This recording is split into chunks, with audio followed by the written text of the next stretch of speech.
এইবার কাস্টমারকে কিভাবে শাড়ি বিক্রি করবে দেখাও। আমি কাস্টমার হয়ে তোমার কাছে আসছি। ঠিক আছে। এই শাড়ি নিন, শাড়ি, ভালো শাড়ি আছে। দাদা দাদা, একটা ভালো শাড়ি দেখান তো। আমার কাছে তো সব শাড়ি ভালো, তবে আপনাকে বিনা শাড়িতে। দেখুন, আপনার ছেলে নাকি ব্যবসা করবে। আরে রাস্তায় লোকেদের হাতে মার খেয়ে আসবে। বৌমা একটু ভালো করে শেখাও, শিখে যাবে। শোনো, তুমি শাড়ি বিক্রি করতে এসেছো, কাস্টমার সাথে কম কথা বলে শাড়ি বিক্রির দিকে মন দাও। শুরু করো। এই শাড়ি নিন, শাড়ি, ভালো শাড়ি আছে। ও দাদা, ও দাদা, কান নেবে? একটা তাঁতের শাড়ি দেখান তো।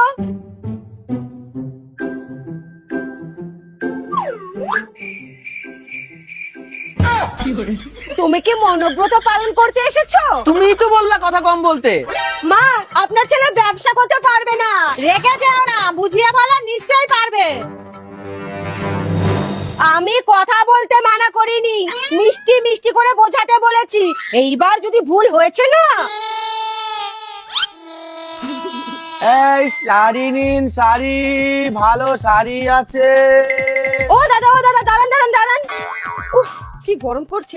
বলছি একটা শাড়ি দেখান তো। আহারে, আপনার মতো বৌদি যদি গরমে কষ্ট পায় তাহলে কেমন লাগে? দাঁড়ান, আগে হাওয়া করে দিই, ঠান্ডা হয়নি, তারপর শাড়ি দেখাবো। বাহ, কি সুন্দর ব্যবসাদার। তোমার থেকে শাড়ি কেনার জন্য বৌদিরা তো লাইন লাগিয়ে দেবে। আরে তুমি শাড়ি বিক্রি করতে এসেছো না ফিল্ডিং মারতে? আর একবার দেখবো, যদি পারো ভালো, না হলে এই ব্যবসা ক্যান্সেল। এই শাড়ি নিন, শাড়ি, ভালো শাড়ি আছে। ও দাদা,